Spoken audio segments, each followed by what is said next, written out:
Good morning, everyone. Realizing that the feedback we got was 9 to 12:30 or 8:30 to 12:30 or whatever we did last time was a really big commitment. We've shaved our time by a lot, but there's still a ton to cover. So welcome and thank you for coming. One of the things that we are realizing in this room is that it's a little bit echoey, so when we talk, we're going to need to be mindful of making sure people hear us. My name is Sue White. I am one of the 5-Town Community Forum Steering Committee, which ebbs and flows in numbers from about 7 to maybe 12. We put together the January 6th event, which was super exciting, a lot of great energy, a lot of wonderful things captured. There's a synopsis here. All of our notes from that day are out in the hall. So, make sure, or if you're interested, we'll be using these, but all of that is historical reference. So we're going to get right to things. If you aren't familiar with Monet, the bathrooms are down the hall that you just came in on the left. And we will be in this room. We will be in the small cafeteria, which is just on the other side of this kitchen space. And then if we decide that there are other things to talk about beyond our emergent learning center idea, network idea, or a community center network idea, there's more to talk about. We have another room that's upstairs, and we can organize ourselves and have a third conversation if we'd like. The idea is that all ideas are valued. As David Britt said last time, every idea is a gift. Every articulation is something that we will record, and we want to make sure we have your contact information so that we can keep the conversation alive and really present for everybody. So with that, Kristen's going to say a couple of things. Yeah, just a couple of things to let you know what we've been, there's a group of 6 or 8 or 10 of us that have been kind of working on getting these forums organized, and we decided that we would come up with a little mission for what is the mission of these forums, and that's what's up here. So just wanted to read this to you so you understand this is our goal of why we're all here: to empower, renew, and connect the 5-Town community through vigorous debate, creative collaboration, and vibrant celebration. Next, to promote broad, diverse participation representative of the whole community in regular face-to-face forums. And finally, to create the conditions for safe and respectful circles of sharing of emergent ideas on relevant, energized community issues. Great. So this paper here, I just want to point out what this is. Last time we collected a ton of ideas that people had. We had a room for education, we had a room for community, and we had a room for infrastructure, with the understanding that a lot of the conversations kind of covered topics that related to all 3 of those rooms. But at the end of it, we came up with a lot of ideas that people came up with and discussed, and this is just a collation of those ideas. And we've categorized them just for ease of how to think about them and how to talk about them. And those topic headings are actually posted up here. And we're hoping at the end of today that you'll be excited enough to put your name on one of these sheets to have further conversations. But we'll be working in the rooms today to start looking at these ideas, picking the ones that we're most excited about, and thinking about how we can put them into action. So that's on the front. On the back, one of the ideas that came out of the last forum was the idea of starting some kind of a nonprofit organization to support learning and community in the 5 towns. And so with all the information that we collected, a few of us sat down and said, well, if we had an organization like that, what would be the mission of it? What would it look like? And so we conceptualized this idea, the 5-Town Community Learning Network, as something that might embody the ideas that people had presented. So that's what's on the back, along with some examples of potential projects. But we didn't make up any of these ideas in our planning committee. These are all things that people came up with on the last forum. Okay? Any questions about that? So that's kind of just a little cheat sheet for you to work off of today as we're going into our rooms. So the 2 rooms, does somebody want to present what's going to be talked about in the community room? Hi, I'm Kim Callahan. I just want to thank everybody for coming today, and especially all the young people. It's so great to have your voice here, so thank you for being here. The community center room, we're going to talk about ways that, to further the conversation that we had on January 6th, ways that the community can support Mount Aid and how Mount Aid can support the community in terms of looking at the school, looking at this campus, looking at the opportunity for having an actual community center. Are there things that we can do to help the school, and are there things the school can do to help the community? So rather than seeing them as two separate entities, what can we do to bring the community and the school into the same sphere? And what kinds of things can we do both physically, with the physical space? All ideas are welcome. We're looking for out-of-the-box ideas, and to continue the conversation that we had from January 6th. So we're going to meet right here. We'll probably cozy up a little bit, but anyone that's interested in having that conversation and joining in on that effort, we'd love to have you. Kim, I wonder, would it be helpful to also maybe just give an example of what that might look like to use this building as a community center? I don't know if that would be helpful for people, or do people feel clear about what the purpose of that room is? Yeah, well, a couple examples, and we have a lot of ideas, and you'll find them out in the hallway, but one idea is to have a community performing arts center that could double as the space that the Mount Aid school would use for their arts. It might be a field house, so that the school has been interested in adding a second gymnasium. But maybe we could have a field house that would provide a space for the community to have activities. Maybe Bristol Rec could do a lot of their programming in a facility like that. So there's all kinds of those ideas. Career center, maybe a satellite facility for the parent-child center. We have a lot of conversation, a lot of great ideas on January 6th. So we want to flush some of those out and start to move towards a cohesive vision and ideas that we can use and start presenting to the community as a whole. Okay, is that helpful? Yeah, just one other thought I had is, so it could be, something, a new structure, as you mentioned, field house before, but it also could be this building right here, how to use it in the evenings or on the weekends for the community to have access to. I just thought that would be helpful to clarify that too. So two different levels. Yeah. It's all open. Yeah. It could also be not even a structure. It could be an attitude. It could be about relationships. It could be committing to local businesses, for example.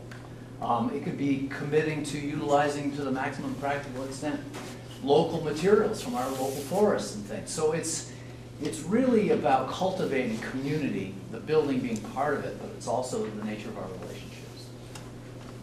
Great. So that's in this room. And in the other cafeteria, there's a little more focus on education. But we're hoping to really specifically talk about this concept of a 501c3 organization that supported education in some of the ways that are listed on this sheet. So we'll have an opportunity to pick the ones that we're most interested in and really dive deeper into them. Okay, Liam, did you want to add anything to that? Sure. That first sheet that you got when you walked in, like Kristen was saying, does have some specific ideas which were brought out of the conversation from last time. This is actually really cool. And yeah, so those will be some of the things that we can talk about in the small cafeteria. And also it'll be really about any other ideas that anyone wants to bring up around education. And it could be education here in the building, and it could be how we all learn and grow as a community.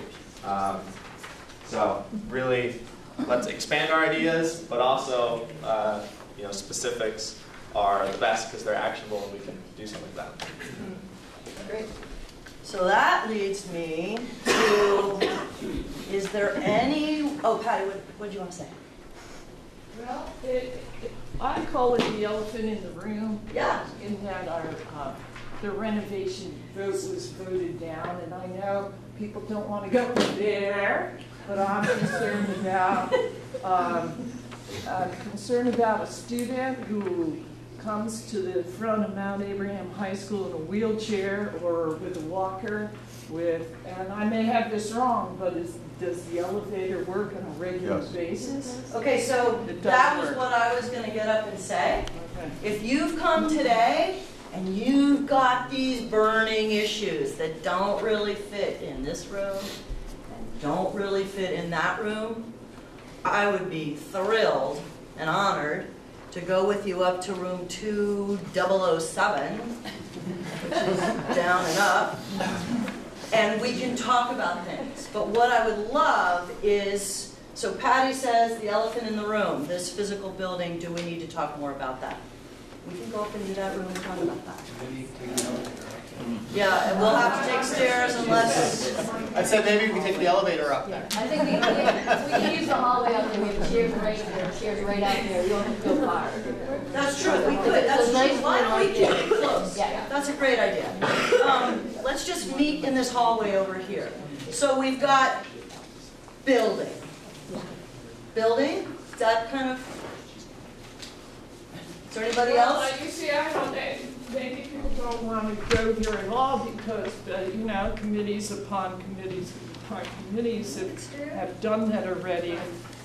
And I know, I don't want to spiral down. I want to keep our minds open. I want us to have a sense of community. Okay. At the same time, I want students to, and maybe students need to, are you willing to speak up about a major concern of being here in this building? And I Right, well, okay, so we'll do another group. We'll have concepts around the building. What do you think, Kim? We're thinking maybe we could do that could be part of the community center. Yeah, well, they very much can be integrated. Yeah, I want to say one thing here. What we talked about earlier in the steering group is, at this point, we've said the two groups we already planned. Now, anyone who is not interested in those two, say your thing right now so we hear what it is, so you can hear, and then we'll see what emerges as another group.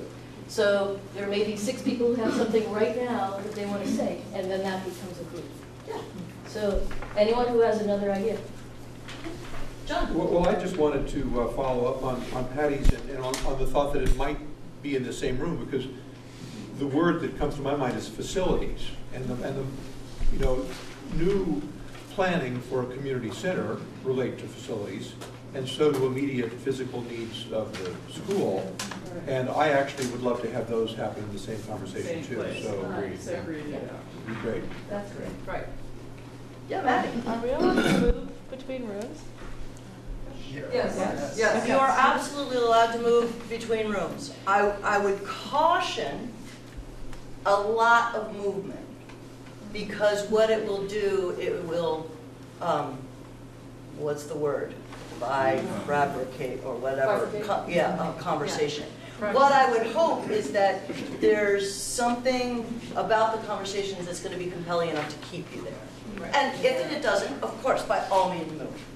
And we'll come back together at the end at 10:45. We're going to come back in here. There'll be a lot of sharing about what happened. You'll have enough opportunity to hear about other rooms. Nobody needs a hall pass. That's right.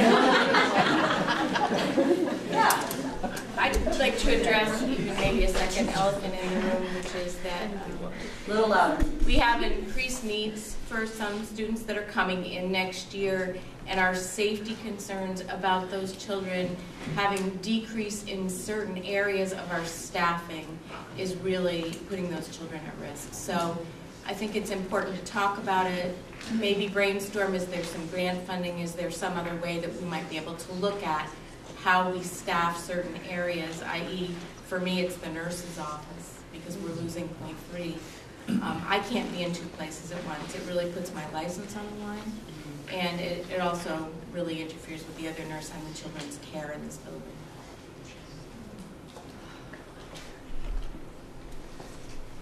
So, are we okay with integrating these conversations into the two rooms? And I think it could be that in one room, we end up breaking out into 3 different groups or something. That's Yeah. what's going to happen in the education room. What I'd love to do, in the interest of time, Bill, we got one more. And does David want to speak about mobilizing? No. Actually, yeah, just quickly. Okay, well, I missed after mobilizing, and then I missed the last. You're gonna Okay. Just quickly, the notion, there's like, this isn't about mobilizing you to support a vision. This is more about organizing around things we want to do. There's stuff you really want to do and that you really want to like get involved with. And so think about it this way, that it isn't about us coming up with all these great ideas with big budgets and then going over to Patrick and just laying it on his desk. That's not what we're up to. What we're up to is taking ownership of stuff that we think really needs to get done, and we're going to jump into it and we're going to help to manifest it, whether it's safety, whether it's whatever it is. And so it's different. So when you're thinking about this, try to change the notion from this is what we're going to tell the school they really ought to do for us to this is something that I'm going to help the school and our community deliver for us. It's a different mindset. So before we get up and move to the rooms, we had planned to do this the very first thing, and of course we forgot. We got so excited. We want to take a minute for gratitude, and I will start. I'm going to say just a couple of words, and we'll just popcorn style for just a minute. If there's something that you're really grateful for that has to do with living where we live, we would love to hear it. I'm grateful for the clean air. I'm grateful for clean water. And I'm grateful in this community that people care enough to come to a meeting like this and share their thoughts. Whatever they might be. Grateful for spring. At this moment, I'm grateful for the love. I'm grateful for the moon in the sky at 4 o'clock this morning. That was beautiful. Grateful for the vibrancy of this community. I'm grateful there is a variety of ages in this room.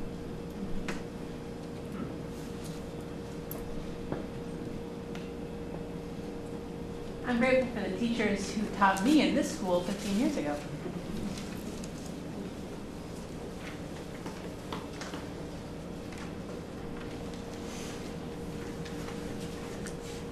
I'm grateful I can live in a place where I walk out my front door and hear 2 blue jays yelling at each other and the chickadees singing the spring song. I'm grateful to begin. All right, let's do it.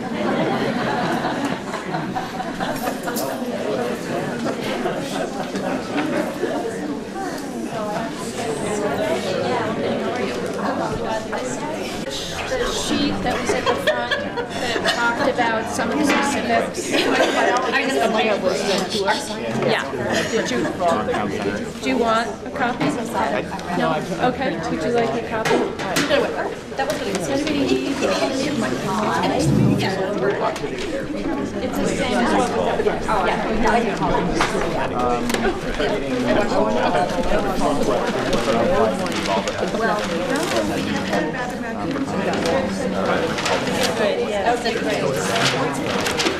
So,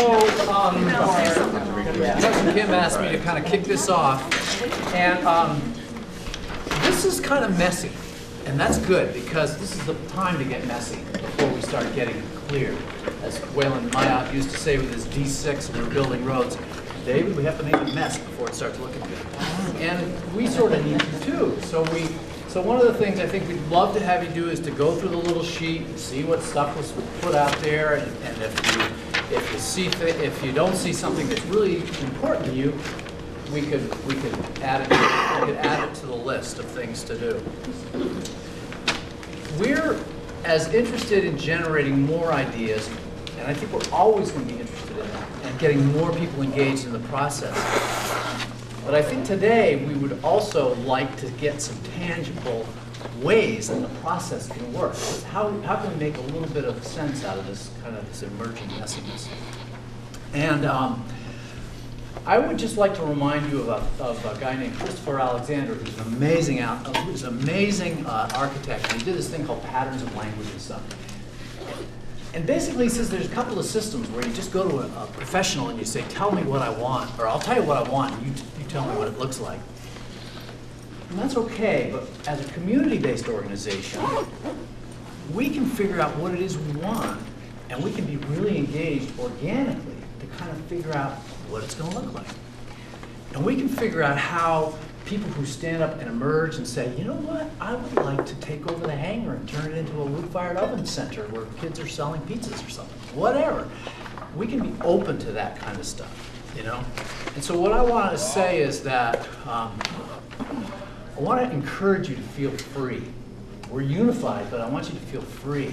I want you to feel like you can walk into something that just floats your boat, and you're not signing up to a gazillion committee meetings, that kind of stuff. Does that sort of that gist of things make sense? Try to hold it in, like we own this. This is something we individually want to do, and maybe 3 of us want to do, or what have you, and we go from there. So maybe just as a first step, having looked down, and Kim, you can tell me if this is the wrong first step, but as we go down through the list, is there anything that you didn't see there that you really, just without getting into the conversation of it, that you would say, it's missing, we ought to add it? And then we'll talk about the process. Yep. That reasonable? Yep, does that sound reasonable to everybody here?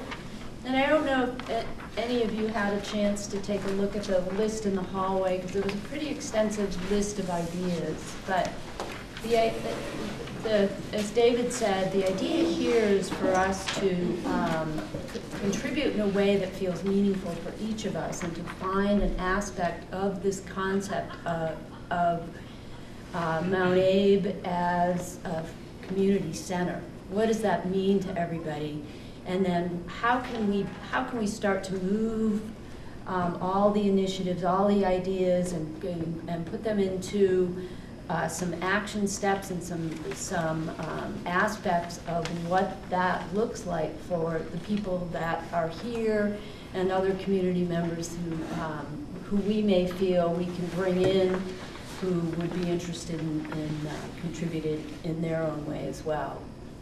So is there anything that people have at the top of their mind around this concept of Mount Abe as a community center, the community in Mount Abe becoming one entity, or being able to perceive and think of this as the hub of our community? Do people have thoughts about that they'd like to share to sort of kick off this conversation?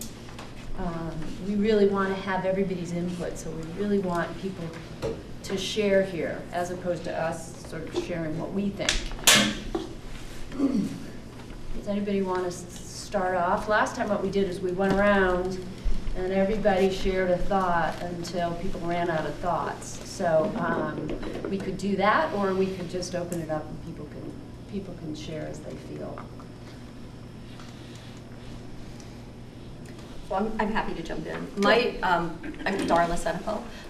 My first thought is that I don't feel that the school isn't a hub of activity. I think especially if you have teenage students or younger students, it is a place where you come for activity. And I know in my previous job as the recreation director for the town, we used this facility a lot. So I don't feel that the building is inaccessible. I feel like it could be expanded upon. I feel like there's room for growth, but I don't feel that it's not already a hub to the community in many ways. Right. So, sorry. Or are we really thinking then about the people who are not experiencing this building in this, immediate school community every day because of the nature of their life? They don't have children in the school or whatever. Right. I'm just saying I think it is already, but it certainly can be more than that. Maybe just for a portion of the community. Mm-hmm. Yeah.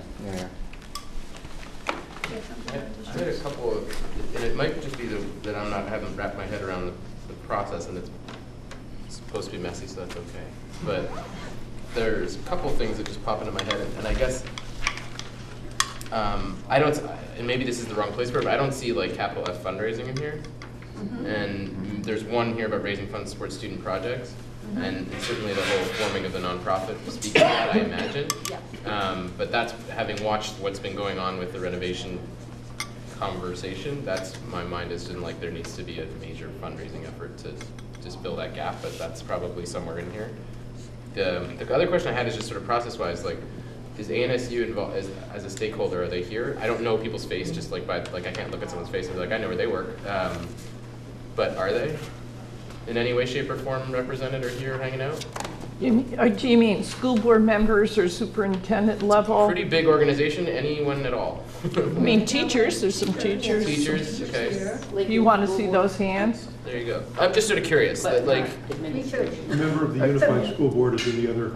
Okay, so they're around. Okay, that's what, that was a question for all, not a criticism. I just wanted to know. I didn't. Cool, that's great. Connor, something that relates to your comment is the notion of community. We should really seek to have it be the whole community. Sure. So that, and it relates to funding. I mean, if we're relying upon taxpayers to pay for stuff, people have to see themselves here, so they have that connection. So. And that was one of the things we talked about at January 6th, was the idea of private-public sort of cooperation and possibility of using private funding as opposed to simple public funding around building a community center, making this a private-public partnership. I mean, those are all the kinds of things that have been floated as possible options. So I'd like to add something sort of sparked by both what Patty said before and what Darla just said. I love the idea of this 5-town community learning network. I love the idea of a private-public partnership. It's very compelling. But coming out of the January 6th meeting, my sense was this was something that wasn't separated from the needs of the school as a school, but actually sort of included it in a larger context. And I do think that's a great vision, but I do think it's important as we talk to keep in mind the very specific, concrete questions of what is needed for the school, because that's part of the 5-town community learning network, the school. Just specifically the school, what does it need at the level of facilities? What is most urgent? How might there be a kind of build out where we could serve the needs of the school and also always be bearing in mind that larger community vision, which is a beautiful vision. But the reason that struck me when Patty spoke before too is that one of the sort of assumptions I think of this process is that the towns will support education and the funding of education more fully when understanding that is for the entire community. And I think that makes sense. But we need as part of it, and I would say as the core of it, to think, to bring energy right now and urgency to funding the school as one of the central, crucial institutions of these countries. So I want to come back to that point again and again while we talk about the 5-town community learning network, which is a concept I totally support.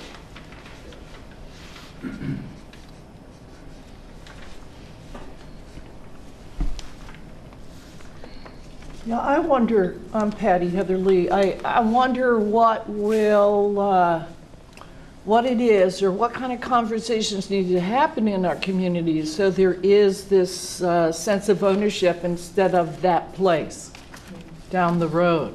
You know, we're here because I think we do have some sense of community or caring about it. It's important to us or we wouldn't be here. But you know, what that process is important to figure out something that engages people. It's mine, so that there's a sense of ownership. You know, a sense of that's my school, not that place down the road that I have to spend X amount of my tax money on. You know, that inclusiveness, that invitation. I don't have the answers to that, but that needs to happen. Well, and that feels like a lot of the conversation that happened around the last bond meetings, it was hard, I think, for a lot of community members to see how the community was included in what was being offered, and this idea, and I fully support what John just said about the needs. There are needs at the school, there are some things that need to happen in the school urgently, and that I think the majority of people in this community really support that.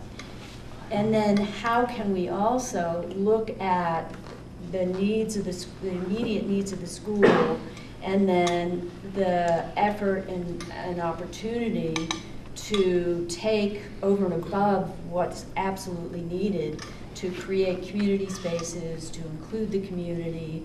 What are the opportunities that then bring all those people that won't look at this as that place down the road, or look at this because I don't have kids in the school, I don't have kids that are participating in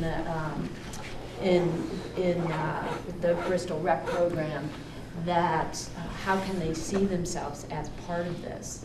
So that is part of what I feel this effort is about, is creating that community engagement so that there's something for everybody that can get created here.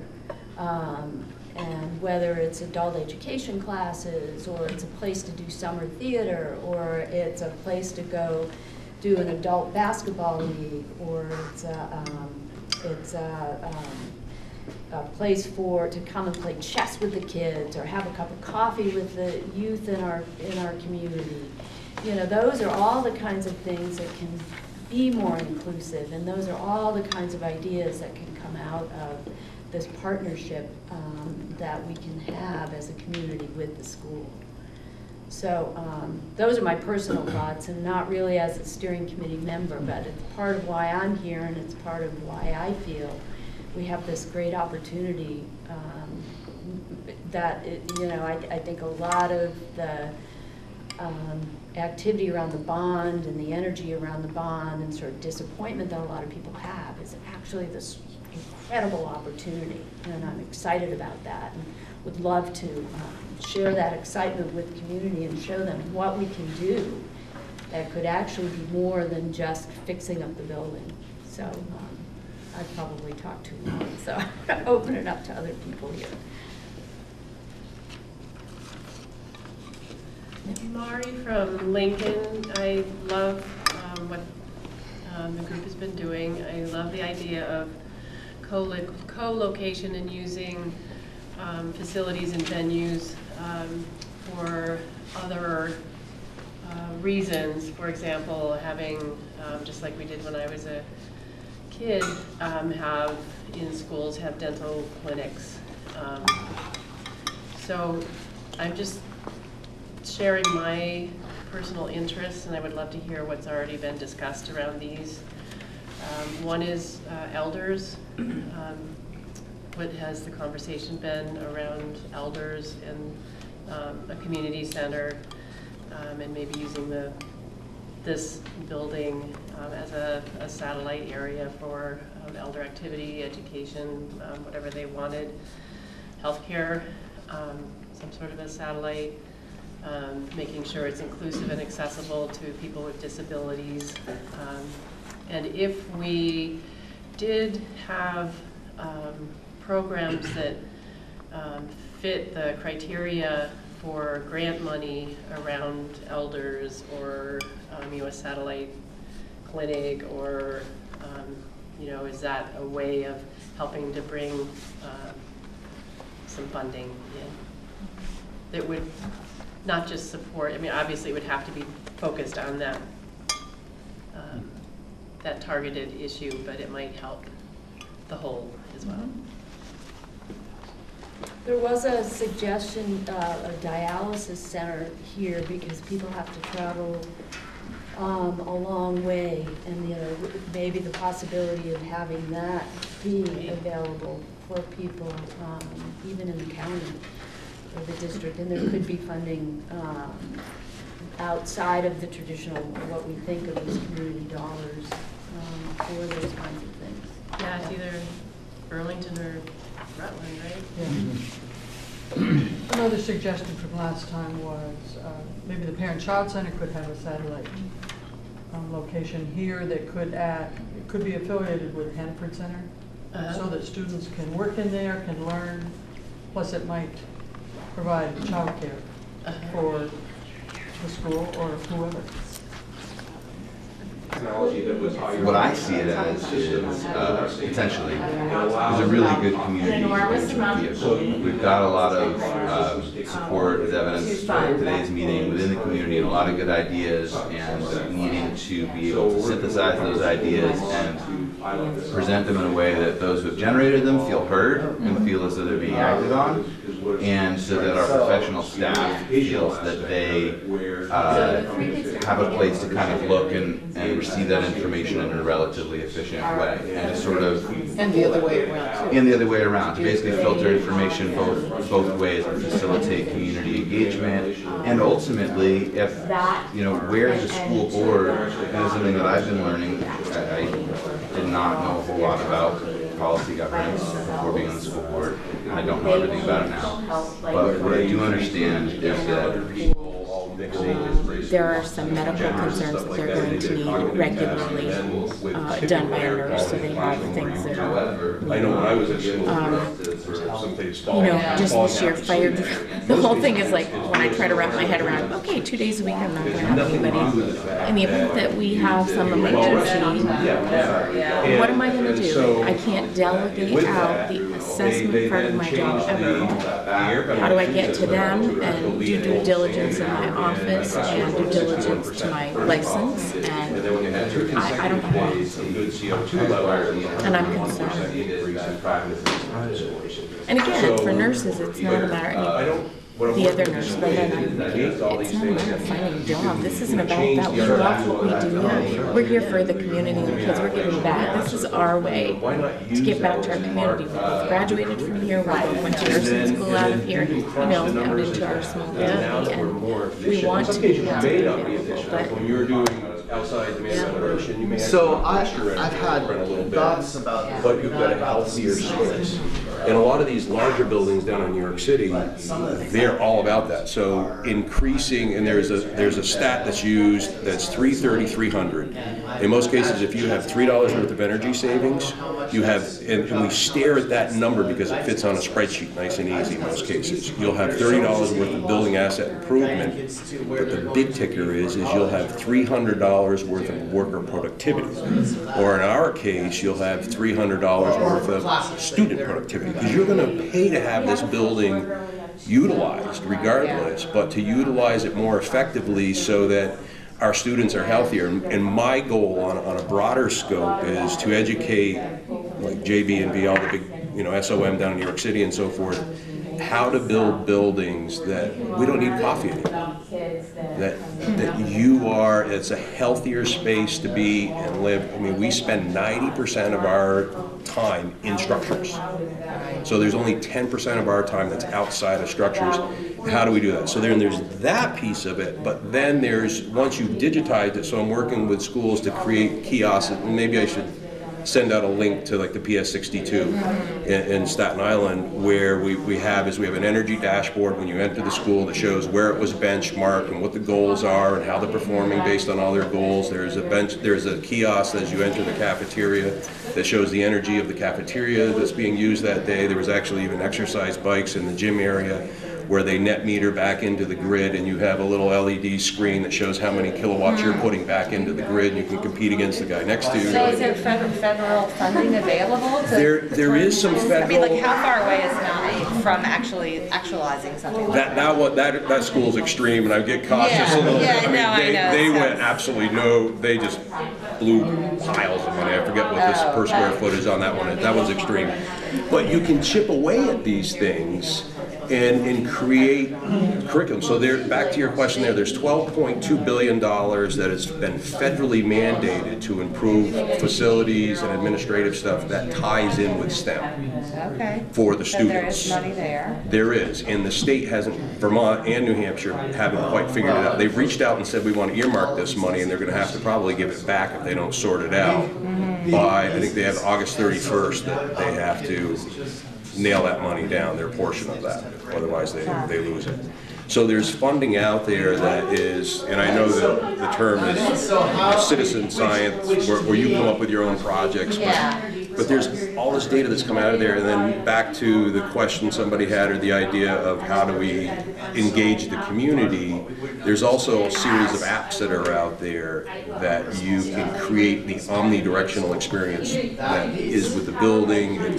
So a lot of even like Errol Farrick's project up Cambrian Rise, and even the new Burlington Town Center, where they're going to have an app on there where you could learn about that there's a Frisbee tournament that's going to be on the South Lawn. You can check out how what food's happening today in there, the menu. You can connect with friends. You can see what your energy footprint is, where I should be on my classes. You get all these notifications, and there's the potential to make that into a broader community thing. And you could have it, this is more of a student portfolio or view, this is more of a general public view, but to create this omnidirectional experience and environment and create community. And a lot of times, I mean, there's definitely like using the video to get the message out there, but then also in print, but there's the app space that often gets overlooked, and how you can create a broader community with your structures and your grounds and everything. So this is a bit of a, maybe an ignorant question, but would if we, like, let's say as a community, created a little proposal or a memo to the state government, it was like, hey, we know about these funds, we really want to do something, here's a basic community science project that we want to do. Do you think, first of all, do you know if like that's the type of thing that would kind of spark something that would allow us to get involved? And last week I engaged Efficiency Vermont, and Efficiency Vermont, we had a meeting with the Superintendent's Association has an energy person that goes from school to school to come up with energy performance plan. The VSA and Efficiency Vermont are kind of tied together there. And so I'm working with him on this, not only just, because nothing bugs me anymore than somebody comes in, not feeling like about this whole process is understanding the structure of the power. This group seems to be running parallel to the school board. It's nice to see board members here, but the board members are really the people with the power, the legal power to do anything in the building. And so trying to figure out how to influence the board by whatever councils there are, whatever this organization is, how do they interface with the board and because again, the board has this ends policy that is tough not to crack, in that the board just deals with ends and the superintendent deals with means. And so the board has some very strict limitations on what they're supposed to do when it comes to means, barely anything. So it's a tricky wicket, because you can make all the suggestions you want and you can go to the board, but the board doesn't really deal with the nuts and bolts stuff. That's the superintendent does the nuts and bolts. They just establish this is the ends we want students to accomplish. It's up to the superintendent then to set up the structure about how that's going to be accomplished. So it's the power structure is, and then we've added another power structure. That's been since Evelyn Howard was here, so it's been 10 years. This council would have power if it settled on one popular idea, it was a politically popular idea, and then the board would have to respond. And so the kids, when I talk to them, That's the way that would work. Likely it wouldn't work that way. Likely it wouldn't go, because it would run up against the kind of thing you're talking about. It would be about relationships. Well, I mean, I just want to mention that there's this mandate from the board, and I think Tom describes it totally accurate, and that's one of the things that's I didn't know about the school board, and I think that policy governance has its merits for sure, and it was something that the new board decided to take on. It's not something that's done by all boards, but it's done by our board. But I think there's still, it's sort of akin to a legislative process in which you pass a statute, and then in the state there's always a rules-making committee, right? I'm just thinking of my experience in net metering. You pass a statute, and then the Public Utilities Commission would implement a set of rules. And what comes out where the rubber hits the road on the rules is related to the statute you wrote, but sometimes you got to go back and rework it because it's kind of like throwing at a dartboard with a fan going either way. You don't know exactly which way something's going to be pushed, so you don't always hit exactly on target. The ends policies need, in my opinion, to be more dynamic and more of a kind of living organism in that it can be changed and can be measured against. And that measuring against can't be in real time. You can't go in and say, I want you to change the structure of how you're managing the schools to the superintendent and the staff. But you can say, we're changing this ends policy and we're going to measure against whether what you're implementing for procedures is working towards that goal. We're going to establish a way of so it is a longer term process. And that is why sometimes when you come to a school board business meeting with a specific hot issue, it is frustrating that there is very limited opportunity for an iterative back and forth with the board. There's not really an opportunity for that at business meetings. It's something I have personally found frustrating, but I understand the utility of it. Our board has a real community engagement mandate. It's part of our policy. And so that's why I would point to that community engagement. I am on the community engagement committee, and we're trying to figure out how to incorporate ideas like this, reach out to the community. I think the school councils fit into that. We've got to sort of take, that's an existing board vehicle. It's part of the existing governance structure that we can use as that vehicle to like bring this two-way flow of conversation back and ultimately to affect ends policies and they're accomplishing these goals. And I think that that's a process we're going to have to learn to do better. But one nice thing about community engagement meetings is they don't have to be attended by the staff. Which is good because it allows more back and forth, also because they've got a lot of meetings they do have to attend. I mean, supervisory district staff.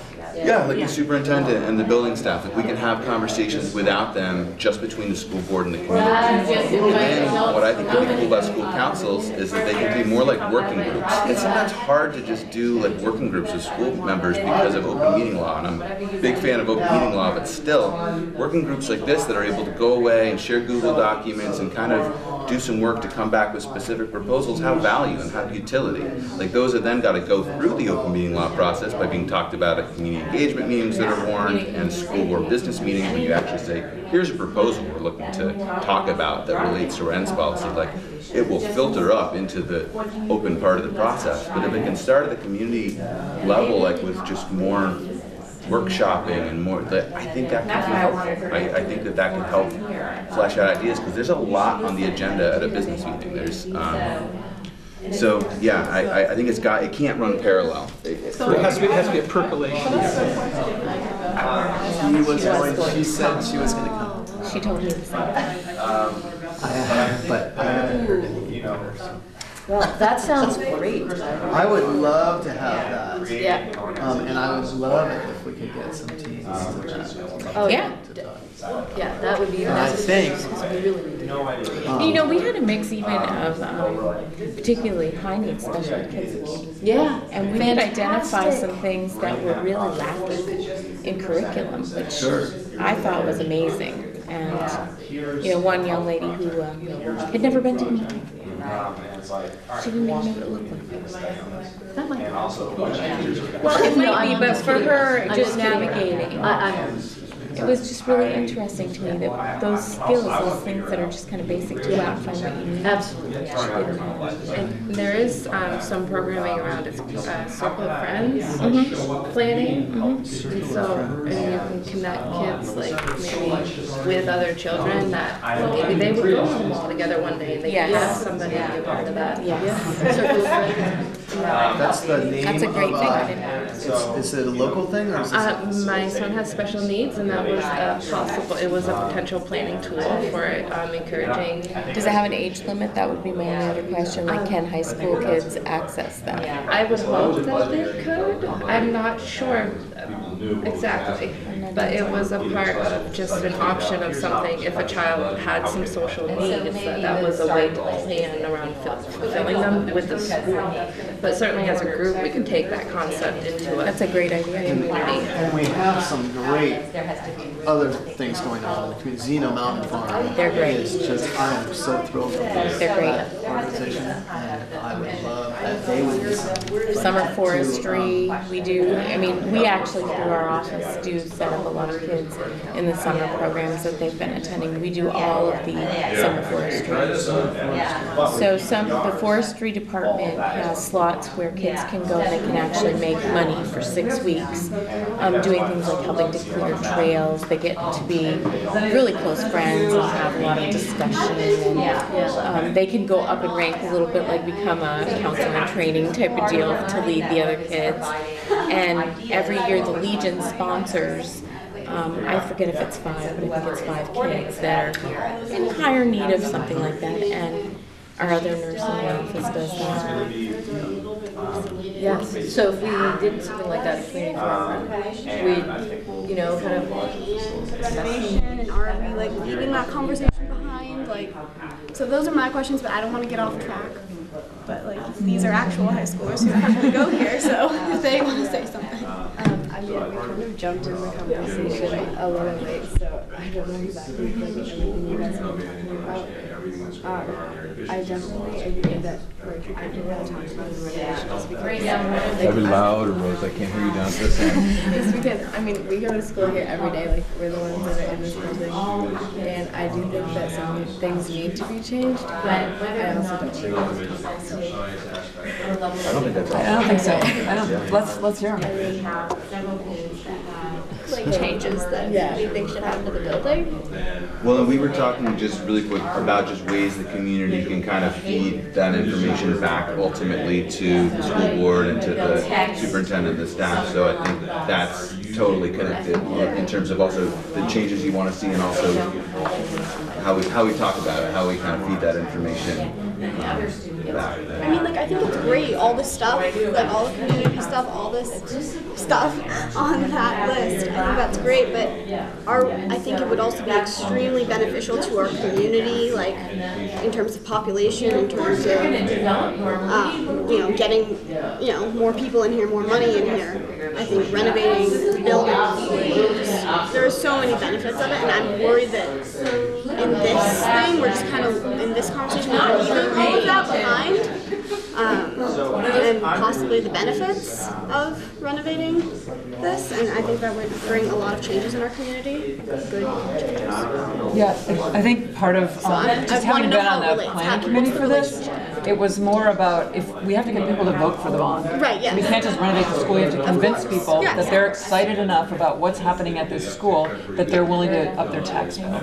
So that's really, so no one has abandoned that. It's more like, well, maybe we need to start in another little place rather than just announcing what the bond is and trying to get people to vote. No, yes, yeah.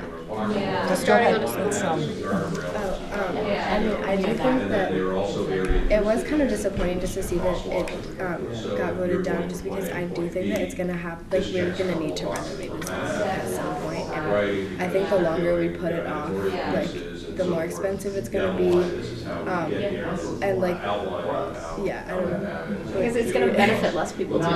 Yeah. What do you mean by that? That there are fewer and fewer students? Like if we wait, then the generations that could possibly benefit from a better building, better even education because of a better building, they're not going to get that because people are like, oh, I don't want to spend my money. And then eventually we're going to realize, yeah, that's necessary. But all these kids that have already graduated don't get to experience that. What are some of the issues that you feel are impacting your education? Definitely in the environment of classrooms, like, for example, right now our bathrooms are yellow like this. Like, it's just little things like that, and there are like holes in the staircase. Yeah, like half the classrooms we're in don't have windows, which is like, it's just really dreary. Yeah. And, like, it's so hard to like focus when you're in those like, in some classrooms it like get really hot in the summer, or they get really cold in the winter. Yeah, like the math wing is so hot. Like when it comes to like, because like in the fall when we come right back to school, it's always really hot, or like like towards the summer, and then if you go like the new wing is air conditioned, so like sometimes we'll like leave classrooms and go like down there just so we can have we like sit in the conditioning. hallways just because it's basically unbearable in some of the classrooms. May I ask you guys a question about that directly? And it's kind of from an opposite side, so I'm putting you on the side. So I've been to some poor countries where the children are just seem to be just delighted to go to schools that are in much worse condition than us. And they don't have the kind of complaint that our generation, that your generation, my generation, our environment promotes. That the school has to be better before we can be better educated. I mean, I think that's very true. Some countries are less fortunate, but that doesn't mean we shouldn't improve our system. Yeah, if like it's like What I'm saying is they're more fortunate because they are asking for less in the physical environment and they're asking more of their education. That's what I think anyhow. So I said I was going to put you on the spot. I'm not sure I believe the other point totally, and I don't believe your point totally. Okay, but I want you to hear that anyhow. I can tell you that by the end of the day, the air in the building is such that it's very, very hard to concentrate. Just again, but it was like that when I went to high school. But again, that doesn't mean that. And the point is the desire for education more than the desire for something else. No, it's the ability to actually focus is the key issue. The focus. Lots of kids we're on opposite sides. Over there, actually. I forget his name, but he was bringing up the air quality and like how we can change it, and he actually was talking about a bunch of studies that were done where there were like they changed the air filter like in the school, and the test results went up by like 60% just because kids were able to like think more clearly. And it's not just like I mean I understand where you're coming from. I do completely do. I think that since we do have an opportunity to change for the better, so I think that we should. I'm not arguing against any of it. I'm just saying I see another point of view.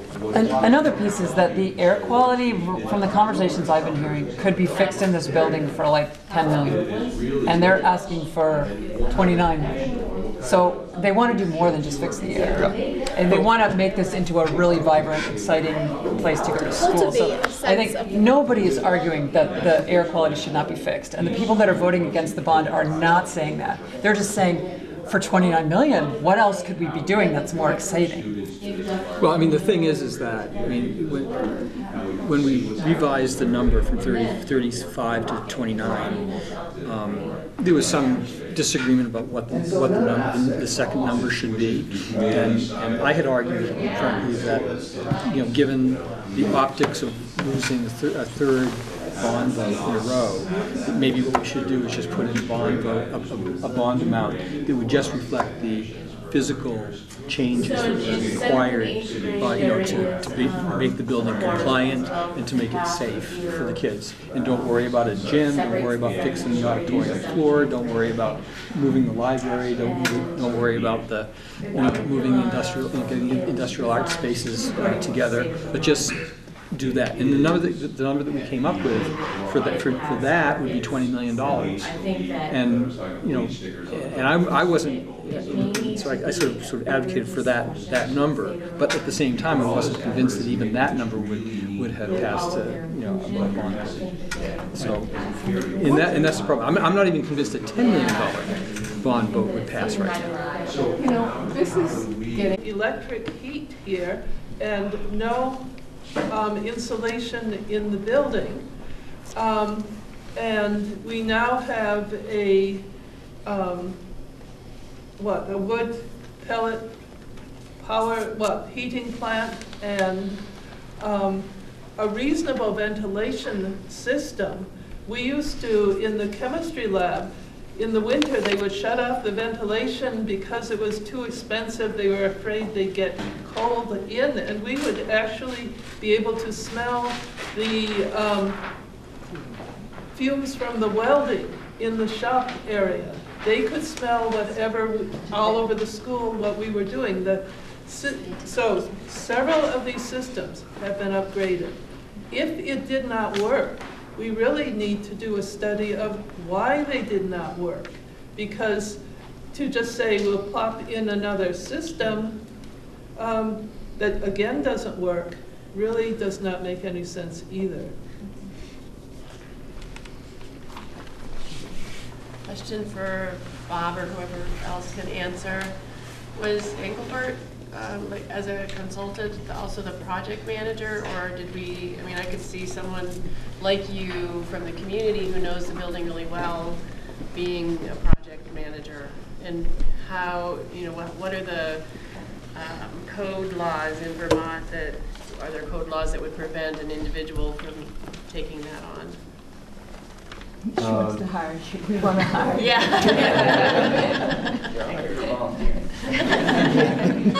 Engelbert is an excellent company, and I have nothing bad to say. I worked with them a lot when I was a fire marshal, and they are top notch. But when you go the route we were going, it's extremely expensive because they've got their costs that they've got to cover. And a lot of what they do is subcontracted, and they're overseeing it, and they'll make sure it's done correctly. I will say that for them. But the scope of the project that was trying to be done is so big, you kind of need that kind of guidance.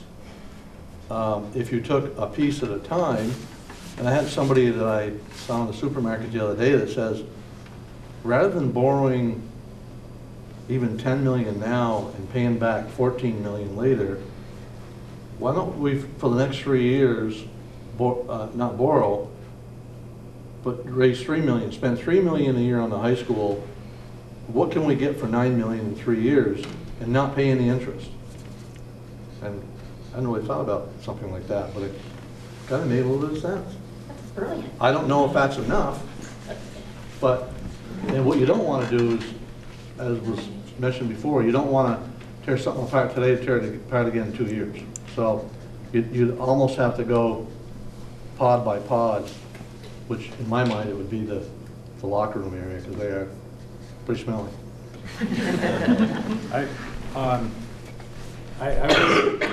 I worked as a facilities manager out at Simmons, UTC, Goodrich, whatever you want to call it, for a few years, and my job was to continually renovate and move stuff around, and all the associated mechanical and electrical stuff that went along with it. And I may look at this in a very light manner or whatnot, but it's just a matter of nature in that environment to put something in one day, and 2 years later you're modifying because there's a change in needs. So there's been a lot of discussion about getting in the walls once and have it good for 50 years, or don't do anything unless you can do it all. But that's not my experience. And true, there's some cost to it.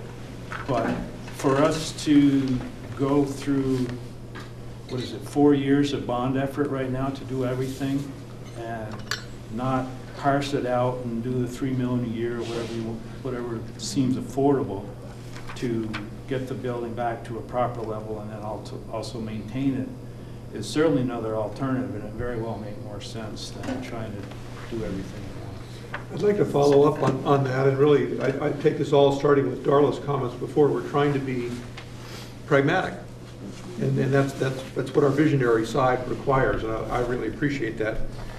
And the notion, I mean, Bob's word was pods. There are different ways we could put this, but it doesn't cost anything to think about it right now in pods or stages. And so you've got deferred maintenance, and some stuff's identifiable. That's one set of expenses, and it's the most urgent. Then you've got things that the teachers feel, for instance, the configuration of labs.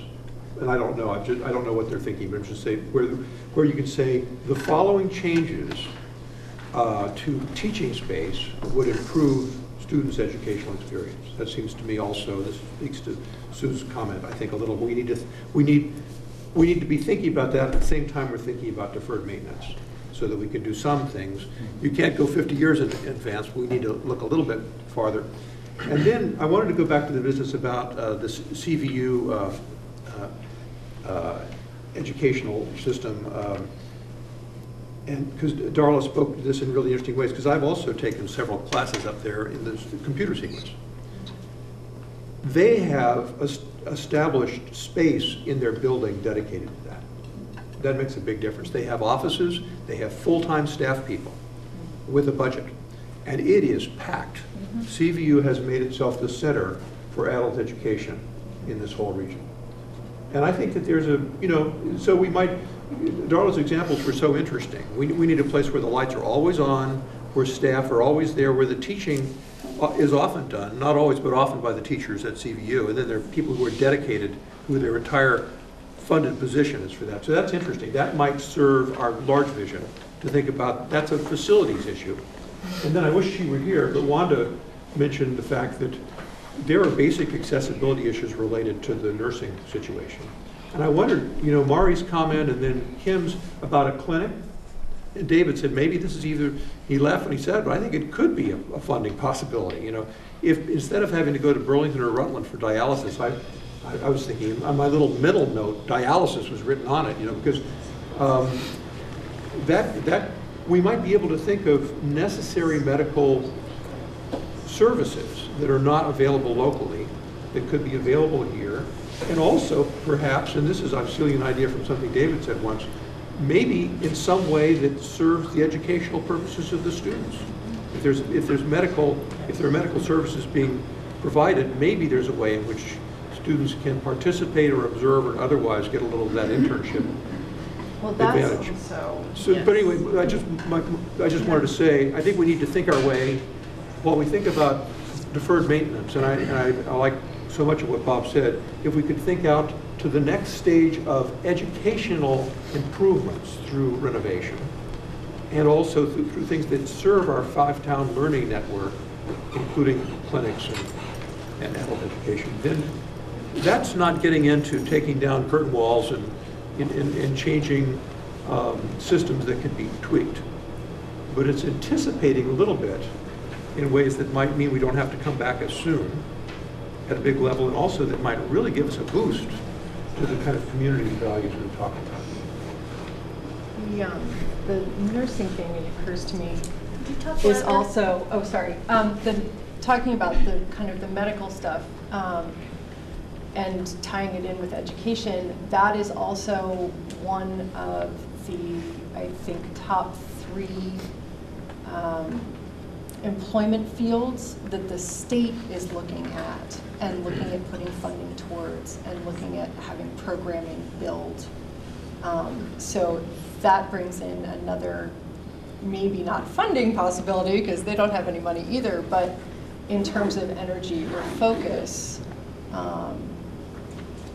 that there's a tie-in there as well, that's targeted. Well, and there's an organization up at UVM, AHEC, which they run programs all over the country actually to help bring kids into the medical field and run MedQuest, which is a program for high school kids to experience medical education, to introduce them to to the field. So there are organizations that potential partnerships and funding. So so I wonder, I like the way John kind of distilled a lot of what we've talked about here. And does anybody else want to add anything? Because I think we're going to... Maddie had something to say. Oh, good. Okay, I'm Renudi. I just wanted to say, so for middle school, I was at the North Branch School in Ripton. Louder. I was at the North Branch School in Ripton, and although that's a private school with lots of funding, the building is full of windows, and everything at that school is centered around the outdoors and like being in touch with nature and bringing your whole learning experience into what's around you, pretty much. And then coming here, it's kind of depressing. It looks like you're walking into a prison every day. I mean, we have locked doors and barred windows and everything. So with the renovations, I understand what you're saying of how the heating and ventilation is very important, because yes, it's really hard to learn in the school when it's 100 degrees and you're sweating and it's terrible. But it's also hard to come into the school every day and have it be raining, and then when you leave school, not sure if it's still raining because you haven't seen the outdoors all day long. So I think that a good thing for Mount Abe would be having more windows and having more outdoors, because I mean, this is Vermont. A lot of the kids here can go into logging or things like that and need to be outside, and right now we're so cut off from that. And although windows is just looking outside, I think it could be a good push into creating more opportunities for kids like that. Anyway, if that makes sense. I just wanted to say one quick thing. I know that we've come up, there's been so many committees through the renovations and so many acronyms and whatever. And I looked at this one now, and it's, what is it, the 5TCF or whatever. And I think it's getting confusing and repetitive, and I don't know. I couldn't tell you how many committees that have come up. And I just thought that maybe we should get a really good name for the 5 town communities, you know, affiliated with Mount Abe. And I know it would be imitative, but that's a bit of flattery, and CVU probably would really like it and work with us more, but we could always call it Mount Abe Access for like a group. But the other idea is, I thought, I've always loved Bristol Works, exclamation point, comma, LLC. Bristol has. What? Bristol Works, that's already in. No. I've always loved that they use that name, Bristol Works, exclamation, comma, LLC, not spelled out for Trump's purpose. But give me 5, exclamation, comma, LLC. Just give me 5. And then you remember it. Hey, I'm going to the Give Me 5 meeting. And you always do the Give Me 5. You can do it under, and it energizes you. And it becomes so easy in this day and age when you can't, I can't remember codes, I can't remember anything. I couldn't remember what this was. It's like, yeah, it's that meeting, it's that meeting.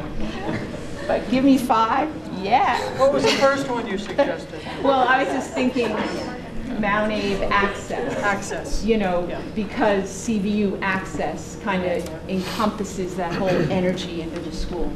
So that was just my quick plug. So speaking of energy, committee meetings are deadly, I think. And we need action. And not all of us are interested in all things. And we can't go to all the committee meetings. And so, if we're to kind of harvest some of these ideas and move forward, we have to do something different than what the current structure is. We need to have it so that people who've stepped up are empowered. They're not just tolerated, but they're actually cultivated and empowered. And that is a different process of community engagement than what any of us are used to. So that's important. It's also important to know that Patrick has enough stuff on his desk to just like have 3 other people in his room looking at stuff on his desk. And so he doesn't want more stuff. We need little units, I think, that allow people to take on things.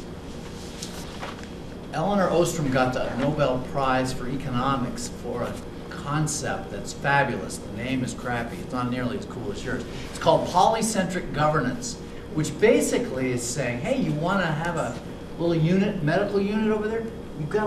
You're a little unit. See yourself as a team. And you don't have to go through all these other hurdles all the time. You can focus on it. If you're interested in deferred maintenance, like I'm really interested in working on deferred maintenance with you. So we could have a team. You know, we could do it, and we could involve contractors, and we could figure out how to get curriculum involved in the maintenance that we're talking about and that stuff. And then there's other people who want to do like maybe they want to do a field house. Bruce. And so, but you don't have to come to us all. You get to do your thing, and you'll know that if you invest your time and you're thoughtful and you're careful and you're inclusive, then you'll be respected and you'll be honored, and you won't be having to go to a bunch of committee meetings. So I really feel like one of the things is like how to make it so that we have tremendous capacity within this room, within our community, that's even outside the school to accomplish the things that we want to accomplish. We need a governance structure that gives us freedom to move without having to go to a gazillion committee meetings. I love what David just said. I like the spoked model. If we had different groups and we could have this center group, including the education group that's working right now, and have facilitators or folks that would be the communicators back to a central group. I am interested in the healthcare part of it. I know Mary Val Colombo from AHEC. I helped lead a community and nurse-led action to stop University, it was Fletcher Allen at the time, from selling off their outpatient dialysis clinics to a huge multinational corporation.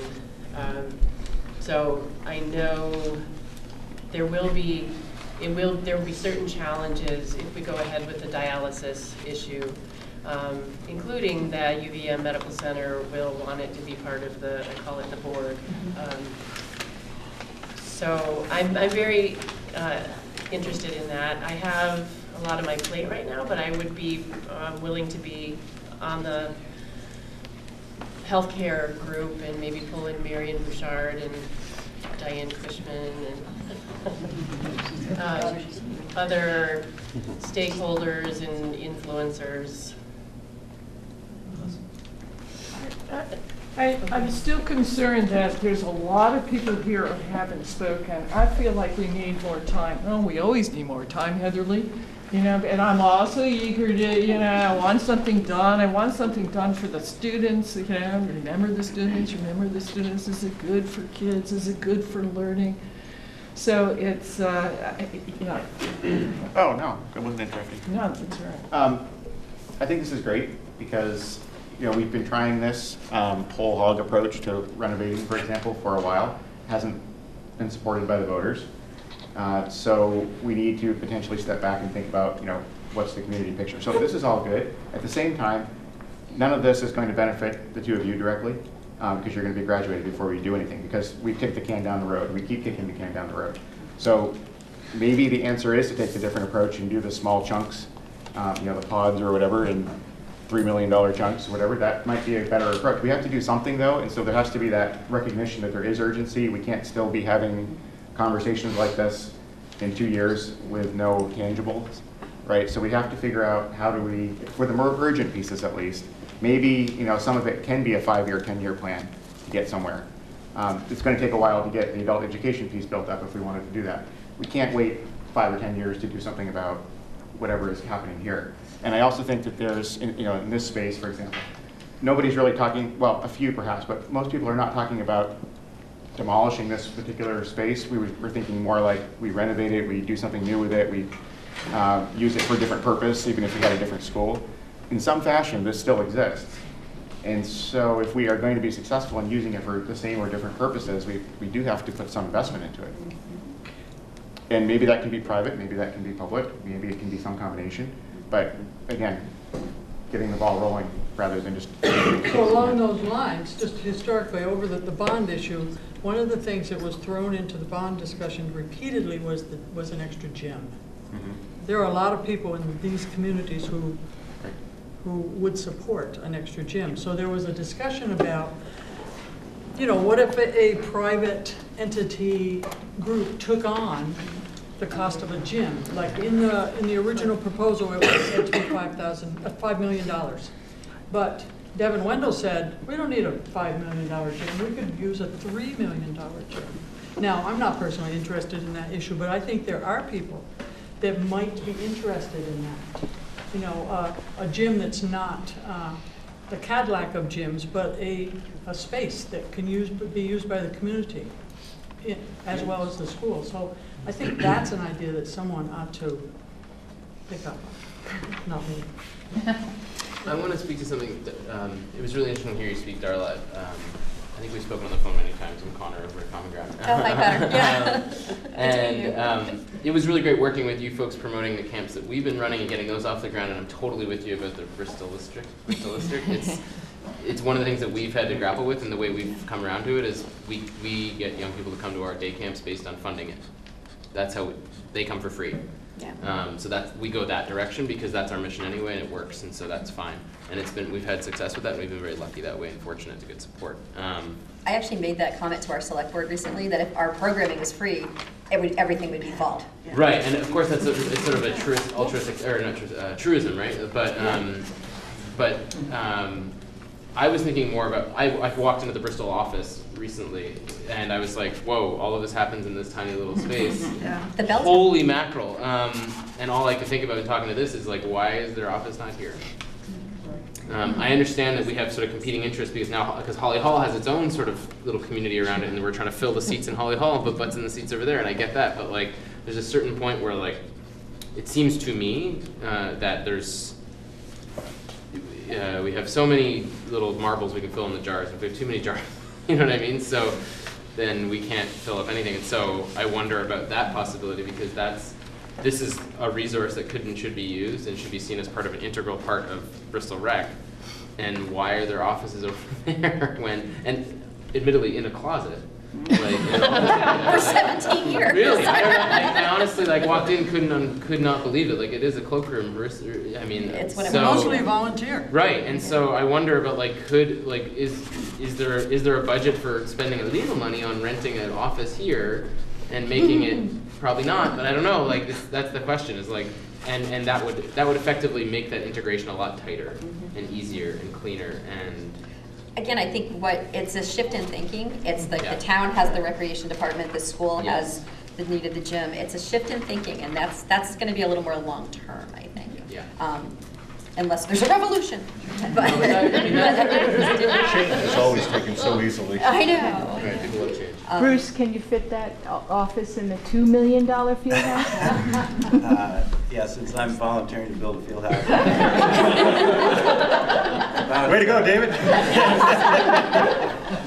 About 10 years ago, we had a group, Christy and I were part of, that developed out of the Bristol Rec Club, which for those of you that may not know, owns the property to the east of the driveway. And is separate from Bristol Recreation Department. Yeah. That's town and private. And we need Bonnie to come up with a different name because that always confuses people when we're promoting this thing. But there's Bristol Rec Department, town run. This is a private group, started in 1901, I think. All volunteer. Troy Parody is part of that right now. Anyway, 10 years ago, started as a project to put a roof over the hockey rink, and then evolved into this full community center. We realized that just the roof was not going to keep ice, so we visited ice rinks. We had to had an HVAC system, etc.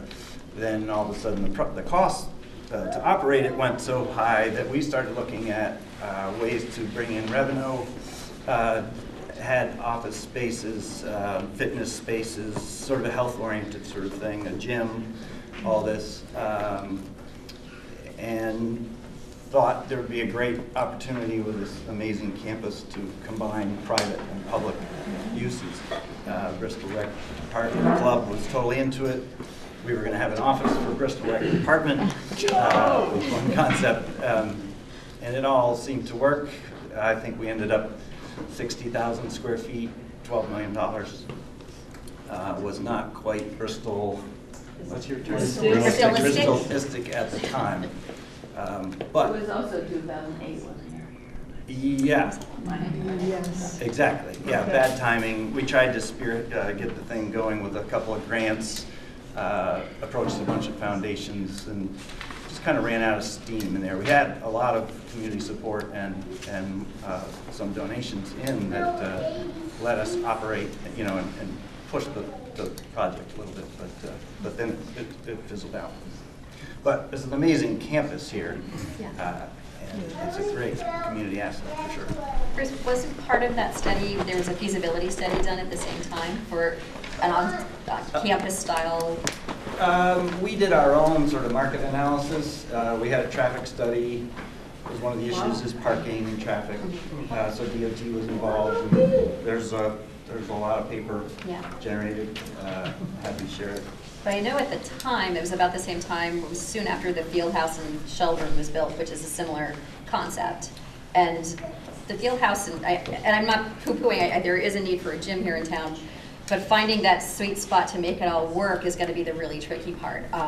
I know that I've talked with the folks in Shelburne a number of times about their concept. They struggle to keep their doors open. They're in a much better situated to the populace than we are here in Bristol. So keeping it, you know, building another gym, having it have lots of purpose is a wonderful idea. But if we look at what's already happening and they're struggling, we'll want to look at how can our area tweak it to make it more successful and to sustain it a long time. Exactly, and that we, you know, when we're looking at just a hockey rink to try to support something like that was not feasible in this community. Field house, if you do it similar to the Essex model that Bob Miller did, you bring in trade show. I mean, that thing is packed every weekend. Yeah, let's get Bob Miller. Well, he came down and talked to us, and it was amazing, fantastic. But there are examples out there in Vermont that are working. But you're right, it's tricky. And there's a lot of case studies too. There's a great, there's schools as centers of community, which I have here, and people can take a look. There's a lot of different examples around the country of schools that were facing exactly what we're doing in small communities. And some of the things these communities did, you know, one in Michigan that 2 bond votes went down. They raised money for a performing arts center, you know, and made it part of the school, and passed a bond vote, got some private investment dollars. So there's lots of, there is an answer, there is a way, and I think that's why all of us are here. And I think as David and people have been speaking to, everybody sort of has an interest right now to be a part of, whether it's the urgent needs of the school. You know, some people in this room really want to get involved to get those taken care of. Some of us want to look at opportunities for community space in the building.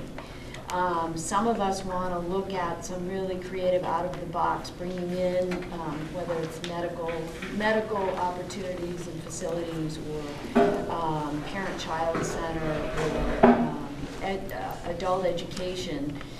That there's people in this room that want to get involved in that. So I think what we'd like to do, because I believe we're all going to reconvene here in a few minutes, is everybody here, find the group of people that you'd like to work with in this sort of hub system, spoken hub system, where we're all contributing to the whole, to this idea of getting the needs of the school taken care of in the short term, and looking at a longer term vision for those people that want to be involved in thinking not just short term but long term as well. And then how do we all work together to facilitate that?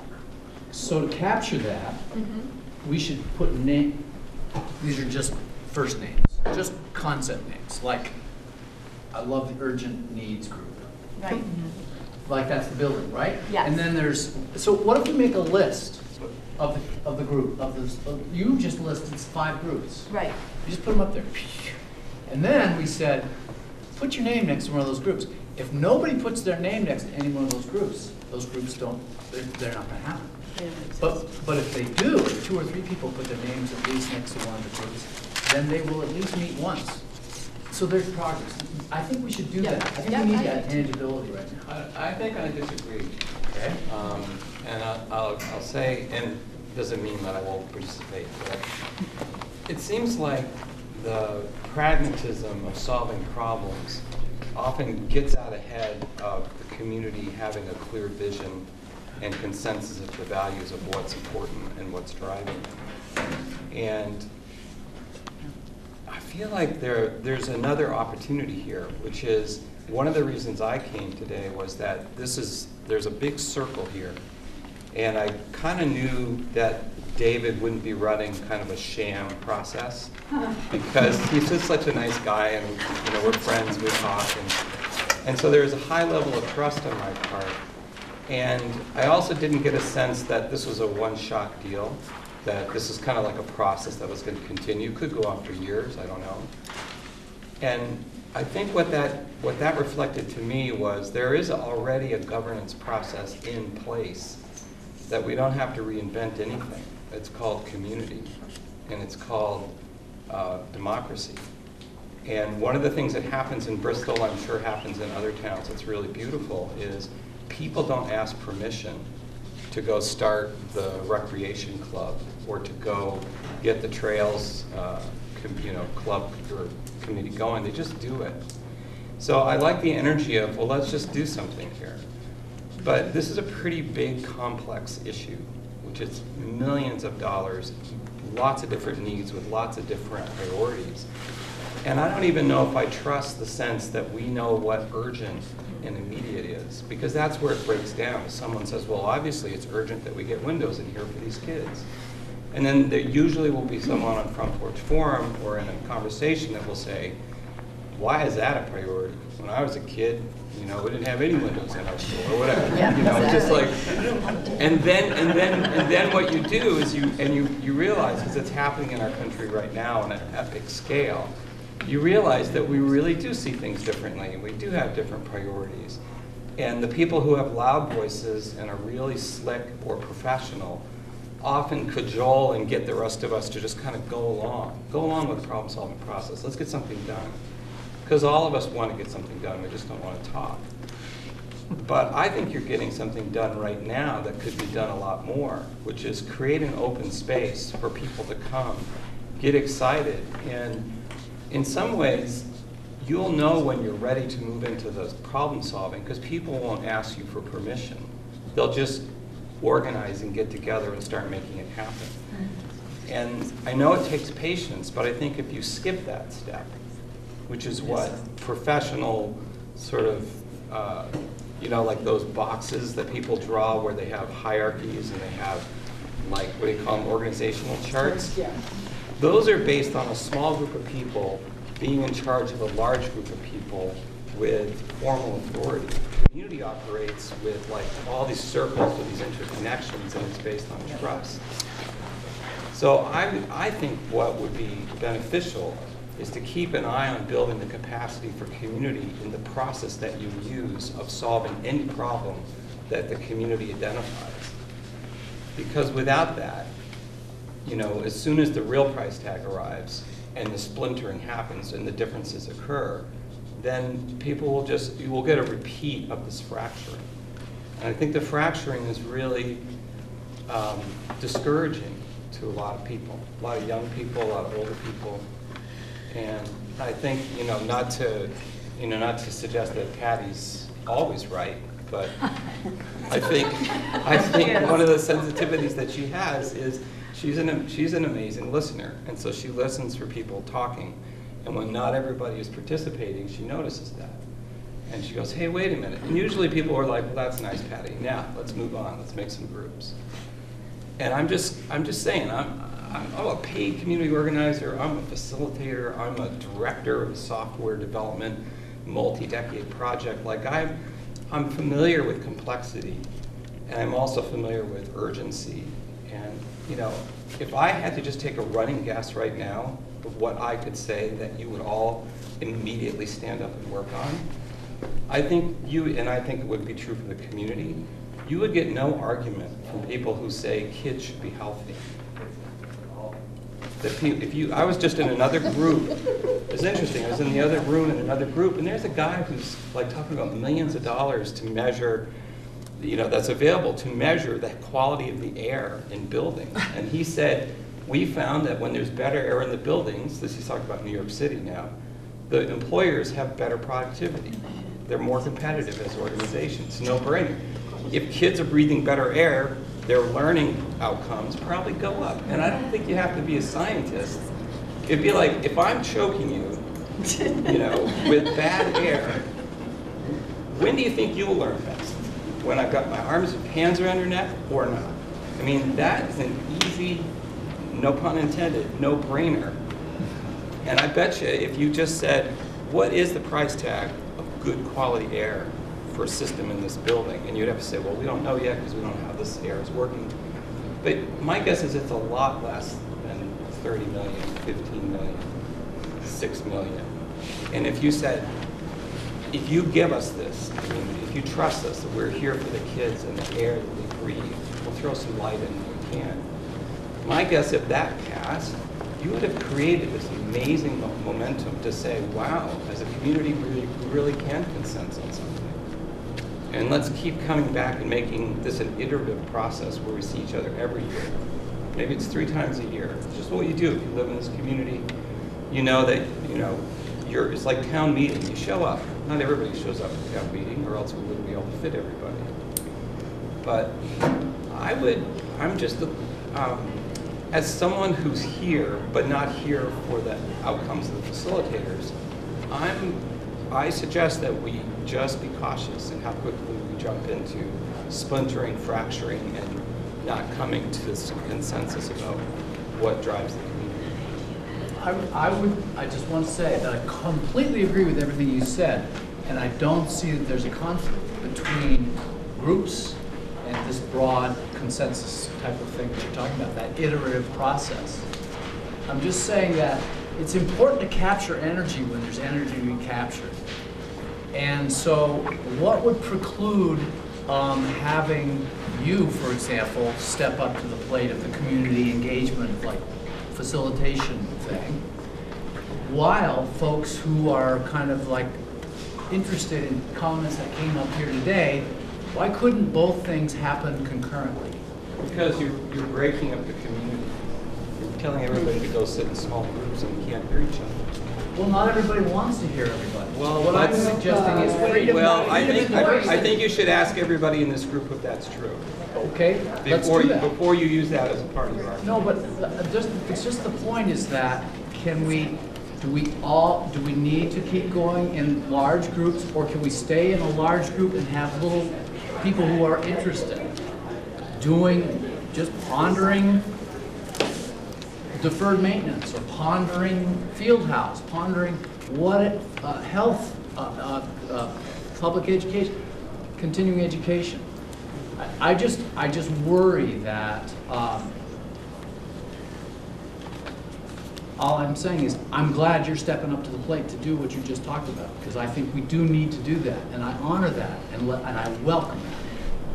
But well, all I'm doing, David, is just speaking. No, I know you're speaking. Just contributing as a person in the circle and not signing up to do anything. I just signed up to come here, sit here and speak, and I just spoke. And I don't mean to say I know what the group wants to do next. I'm just raising it as a question.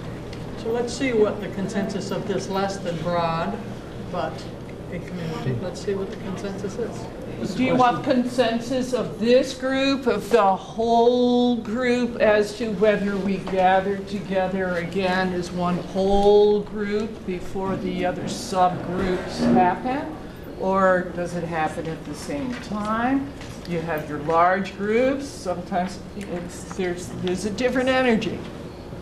Well, I want to just make a quick observation, and it looks like the other room is coming in, is that I think some of the things, Bruce, that you were saying about one of the nice things of being in a place like this is people have an idea and they just go ahead and they start working on things that they want to see happen. And I think that that's part of what's happening here, is that groups of people that have these big ideas that that they believe in the idea of moving forward on some of these, and people are kind of ready to start doing that.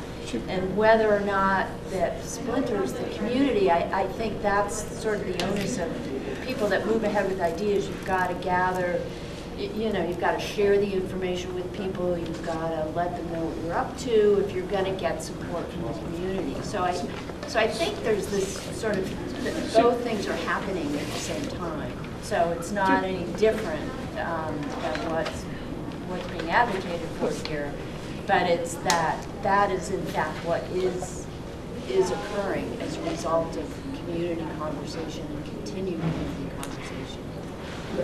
Just to follow up on that, what I hear you saying, Bruce, is you are reluctant to see the energy of this large group divided up and split so people don't compare to each other.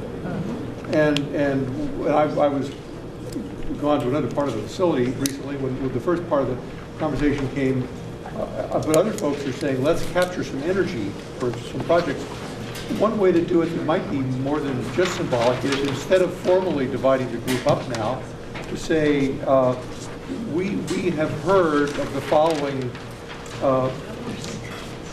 focal activities, and we'll be letting people know that there might be a small group meeting between now and the next large group meeting. This is not foreclosing this conversation, that can come back and report.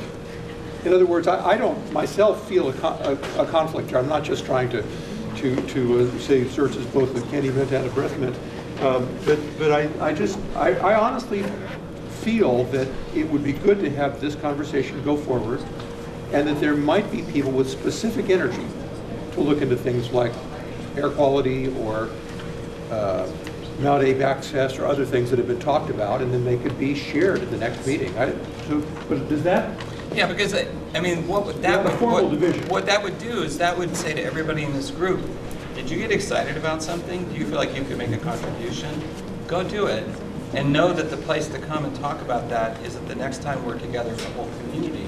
And that, to me, then becomes an isomorph, a reflection of what really needs to happen in 5 towns, which is we need to tell the 5 towns what's the vision that's percolating, that's bubbling up, so that more people can come. Because actually, we don't need the consensus of really smart, educated, passionate people. We need a consensus of taxpayers.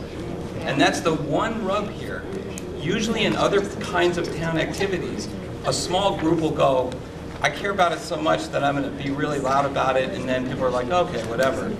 But when it comes to every single taxpayer having to give up money from their Sue Hawkins house improvement project, or I have to decide between a roof this year or next year based on what my tax bill is, that means we're all in. We don't have to get people in, they're in already.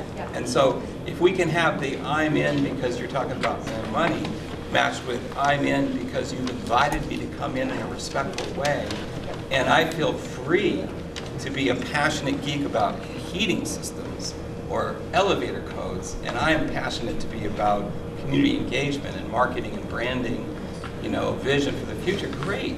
And one way to do that, just a takeaway, it might be helpful, in our notes from this meeting, those and some others that might come up now, special interests can be listed with some provision for folks to make contact with others who are in that, and then it would be natural if those small groups, for instance, let folks know through Front Porch Forum that they're meeting. So, and then with the assumption that the larger conversation, I don't see what's lost if we do that. The only thing is that actually the little steering committee of the 5-Town Community Forum is not awash in time and personnel and capacity, and so we have to be pretty efficient with how we do stuff. We have the opportunity, if we move the question and decide whether we want to do this, to now actually have a bit of information, because we could have names associated with notions. It'd take us 5 minutes. Why would we walk away from that? Isn't that process? Exit card is well? Pardon me? Exit card.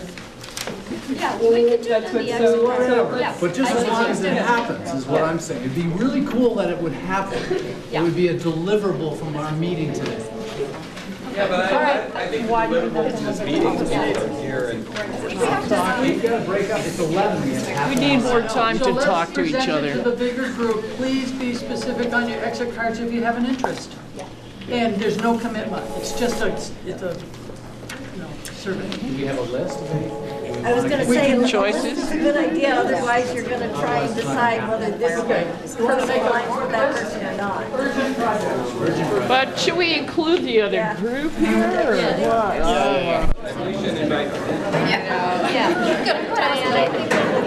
Let's do it as one large group. And I'm hoping that your exit card ideas are informing what you're talking about, or what you're talking about is informing your exit card ideas. And that these conversations can bubble and continue, and then also maybe propel you out to the bigger sheets, which is kind of a giant exit card, where you can identify some of your burning ideas or more interested ideas. And there are snacks, and none of us really want to take it home, so make sure you have Thank you for coming. Continue, that was a pause, right? Yeah, we definitely want them to sign up on these. Okay, just so that you can find out who else is excited about this. These are what coalesced from the two conversations. Maybe we should even say what they are. Yeah. Over here in the education room, it kind of bubbled down to a lot of excitement about getting community councils going, community school councils. And I don't know if I'm explaining that. Where's Brad? So we talked about a teen. Yeah, and that was the other one. I just wanted, the community council and a teen issues forum were the two big things that, and I don't, it's not community councils, it's school councils, right? School community councils. School community councils, and can someone explain exactly?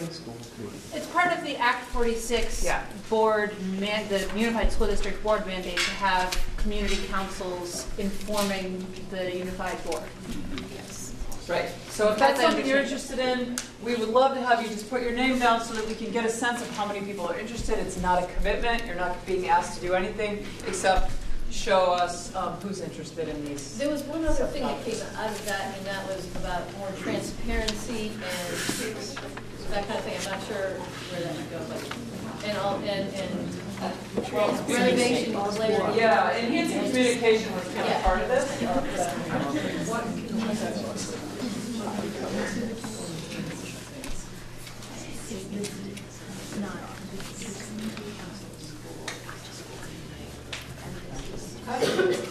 So, yeah, so we're just thinking for the rest of this time, you can have conversations with the people around you around these exit card questions, if those are interesting to you, and take an opportunity to put your name on some of these sheets. Okay.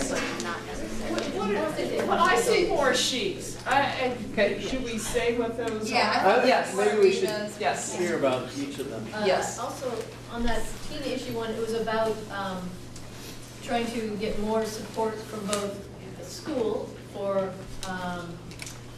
health issues and teen interests and stuff like that in school, and also getting support from the community, from to be more a part of. It all mainly came from how some cuts have been made, so there needs to be more support.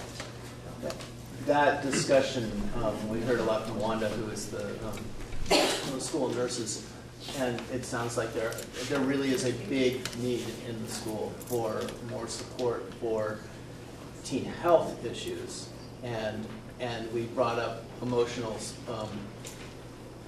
health and all of the emotional health of students at the school, and all of the different ways that teens are supported in that way, and we broadened it from there to issues and interests, and then having a forum that could figure out how could the community support more of that here at the school. That's awesome. Anyone want to talk about urgent needs? I will. That was a summary of the heating, air conditioning, ventilation, universal access, lighting, those kinds of issues that make this place habitable. There was a long discussion about how to maybe make better use of funding and that kind of thing. So that was it. The other one on healthcare was the notion of, well, maybe there's a way to have some sort of a unit here that's more of healthcare. What was it? A dialysis unit. That's just the concept, like the placeholder. Maybe there's a way to have a dialysis unit here so that people don't have to travel up to UVM Medical Center 3 times a week. Then the next one down there is adult education, sort of like CVU access, like Mount Abe access, kind of a more adult education here. The far one there was the Gym Fieldhouse Performing Arts Center, having some sort of an entity, perhaps it's a quasi-public, private, community thing that fulfills the needs of the school as well as the larger community.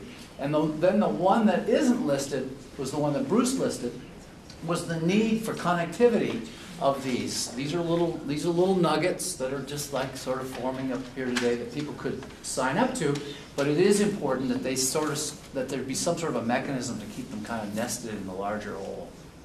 I think that was the kind of the gist of those. So a sheet of paper is going up about that? Yeah, Community I think celebration or an activity, some kind of Sally, you can use that. fueling the soul here. You can use that right there on the easel. You just flip it over. Okay, there's one to take the front off. And I do want to say that when this steering committee got together, one of the key things, and it's right at the top, was cultivating and celebrating effective community and student engagement.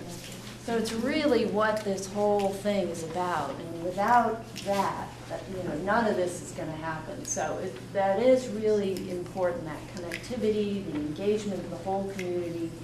And it's a really important aspect of everything that comes out of these forums. And celebration, so. Yeah. Okay. Thank you for coming. We'll do it again. Thank you for having us. Yeah. Keep happening. All right. So you're asking people to go around and yeah. Continue your conversation. Can I say one more thing? I mean, when we're talking about this teen interest forum, as well as all of the other things, I would like to be able to contact all the people in that group to be able to put together a forum. And I'm sure that would be the same for all the other ones. And I wonder if does it make sense to people to put their contact information right on these sheets? So not just your name. I can crosswalk that. I'll do that. Just You'll make do that? sure your contact is on your exit card, which is in the box on the table before you leave. And how do we help the janitors? By stacking chairs? We can do that, and I will make sure I send them a huge hoorah note. They like snacks. They did all this. Oh, I'll give snacks. That's great. Don't eat all the snacks. We got But Sue, you will have the contact information, which is great. But if people put their names. Oh yeah, we need that you're interested, but we don't need your contact. There you go. Yeah. You want our names on these sheets with our email next to it? No. Just your name. Sounds like Just no. your name, I just like know. a little drawing or a smiley face. Yeah. How about it? Just really quick, I know we kind of have a really small representation of students at Mount Abe here today. So just want to let you guys know that we're going to hang around for like 15-20 minutes, however long you guys, maybe want to talk to us, ask us some questions. We know it's kind of hard to get a real, all the perspectives just from a community point of view. So we're more than happy to hang around and answer some questions that you may have on these really important topics. Also, MASA, our club, Mount Abe Student Activism, meets every Tuesday, and we're happy to talk to any of you at any time. What time on Tuesday? After school, it's like 3 o'clock. In Mr. Beckett's room, it's off the library.